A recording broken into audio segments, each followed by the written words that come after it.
Not now, I'm having problems. But Mayor, it's, Jeff Bezos. Founder and CEO of Amazon, Jeff Bezos? Jeff Bezos just got the kind of roast that scorches. South Park went all in, mocking his alien-like look, exposing brutal warehouse conditions, and even boxing a worker like a product while he barked that the customer is all that matters. The episode turned Amazon's trillion-dollar power trip into a dark comedy that felt uncomfortably real, from timed bathroom breaks to strikes shaking his empire. Bezos' cartoon fury lit up social media and left viewers stunned. So after a takedown this savage, is anyone safe from South Park's sharpest claws? Bezos as the alien CEO.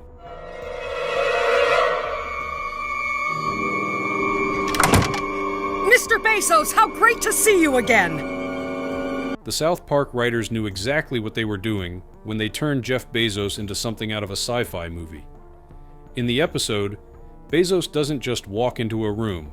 He glides in with a presence that feels bigger than human. His head is drawn to look even shinier and more perfectly bald than in real life. His eyes are huge and calculating, and his voice carries the cold certainty of someone who believes he's already conquered the planet. The moment he appears on screen, you can feel that the creators want you to see him as more than a tech billionaire. He's a symbol of power that's starting to feel otherworldly. For years, people have joked that Bezos looks like he's from another planet, and South Park takes that running joke to the extreme. They exaggerate the smooth dome of his head until it almost glows under the lights. His movements are quick and precise, more like a machine than a person. At one point, the animation makes it seem as if he's barely touching the ground, as though gravity works differently for him. It's funny and eerie at the same time, the perfect way to capture the idea of a man who built a company so massive, it feels unstoppable. This isn't about revenge, Bezos. It's about the production of too many useful things resulting in too many useless people. See how the box ridicules commercialism in order to try and feel better about itself. The alien angle isn't just about his looks, it's about how distant he seems from everyday life. In real headlines, Bezos is the face of a trillion-dollar empire that delivers packages faster than most people can decide what to order. He flies to space in his own rockets and speaks about the future like someone who already owns it. South Park takes all of that and turns him into a character who seems detached from the world the rest of us live in. When he threatens striking workers or talks about customers as if they are the only thing that matters, the cartoon version of Bezos feels more like a calculating overlord than a CEO. What makes the joke sting is how close it feels to reality. The real Bezos often appears polished and controlled, rarely showing much emotion in public. The show plays with that image by giving him a voice that's calm but chilling, the kind of tone you'd expect from a science fiction villain. When he tells the mayor that striking workers are no longer necessary, it sounds less like a business decision and more like a scene from a dystopian movie. It's a reminder of how much influence one person can have when they run a company that shapes how millions of people shop, work, and even think about convenience. By portraying Bezos as an alien CEO, South Park isn't just making fun of his appearance. They're highlighting the gap between ordinary people and the ultra-rich leaders of tech empires. The glowing head, the hovering walk, the emotionless delivery, all of it is a way of saying that Bezos is no longer just a man who sells books online. He's become a figure so powerful and distant that he might as well be from another world. And that's exactly what makes him the perfect cartoon target. Amazon under fire. I guess you're here because of the strike? We had a deal, Mayor. You told me this town would be the perfect place for one of our fulfillment centers. The episode doesn't hold back when it takes aim at Amazon's warehouses, and watching it feels like seeing a dark truth wrapped in comedy. South Park shows workers sprinting through endless aisles, scanners beeping like alarms, and supervisors barking orders while clocks tick down every bathroom break. The exaggeration is funny on the surface, but the details hit close to real reports. Employees in the cartoon collapse from exhaustion while conveyor belts keep moving, and you can almost feel the tension in every frame.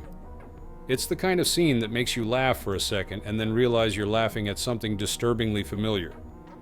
For years, News stories have revealed how tough it can be to work inside an Amazon fulfillment center. Workers have described walking 10 to 15 miles in a single shift and timing bathroom breaks so tightly that some skip them altogether. South Park turns those headlines into visuals you can't forget. They show an employee literally boxed up like a product, a dark joke about people becoming just another item to ship. It's the kind of image that lingers because it feels like a cartoon version of what many former employees have already said. Long hours, relentless quotas, and barely enough time to breathe. A box that is the last thing standing in the way of real economic progress for this town. What are you gonna do to me? I'm not going to do anything to you. The satire cuts deeper when the show mocks Amazon's obsession with the customer above all else. In the episode, Bezos repeats the line, "The customer is all that matters," while workers strain to keep up with impossible demands. That mantra echoes real Amazon slogans about customer obsession, but in the cartoon it sounds chilling, as if human needs don't even rank on the list. The writers use that contrast to make a point. Endless convenience for shoppers often means endless pressure for the people filling those boxes. What makes the segment powerful is how it mirrors the real tension between convenience and cost. Everyone loves fast shipping and one-click orders, but few stop to think about who pays the price. South Park forces you to look at that trade-off by pushing the reality to extremes.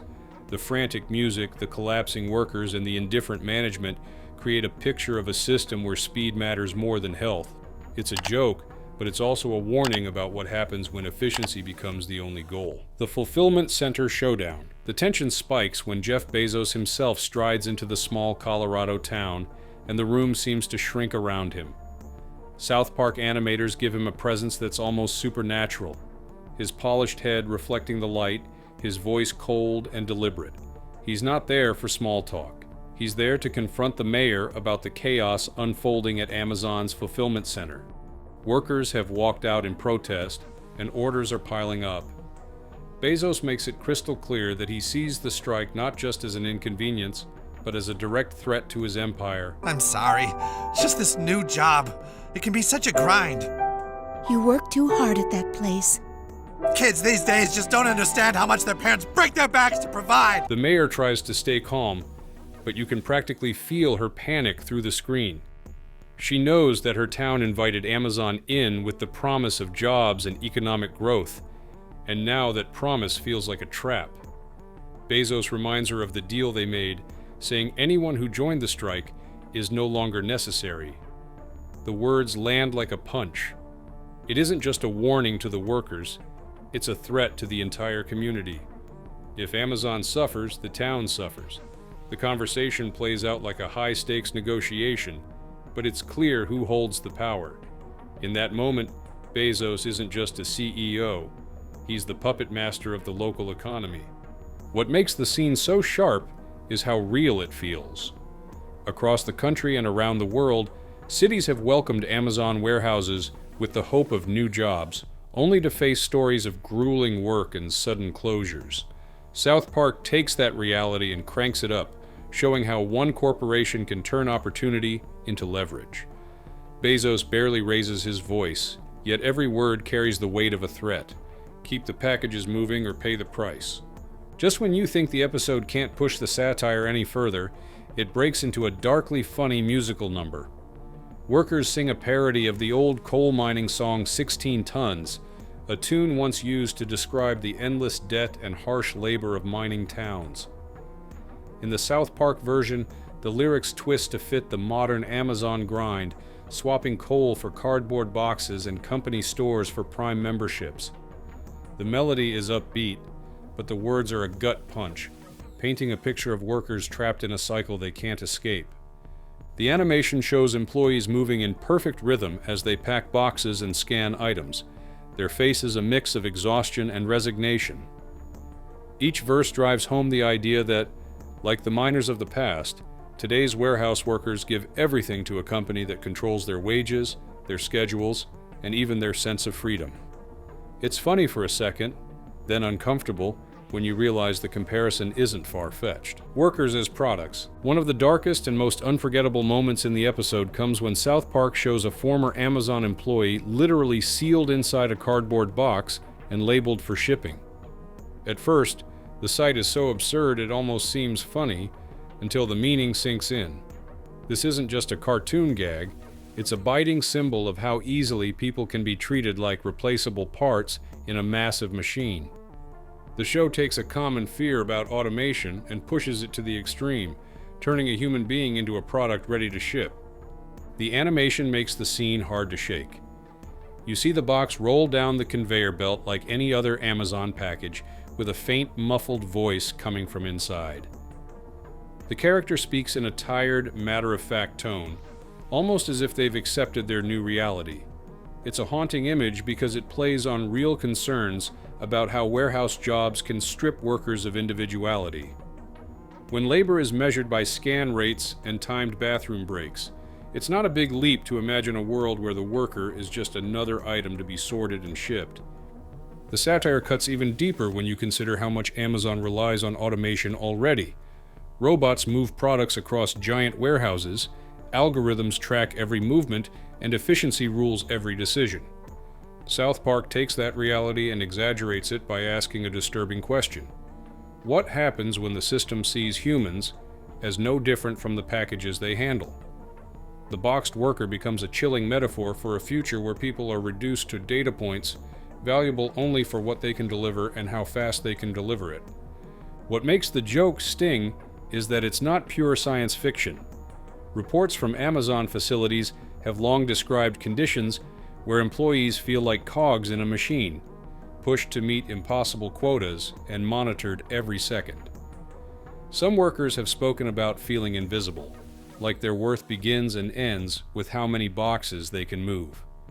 By showing an actual person turned into a package, the show gives that feeling a literal shape, making the invisible visible in the most unsettling way.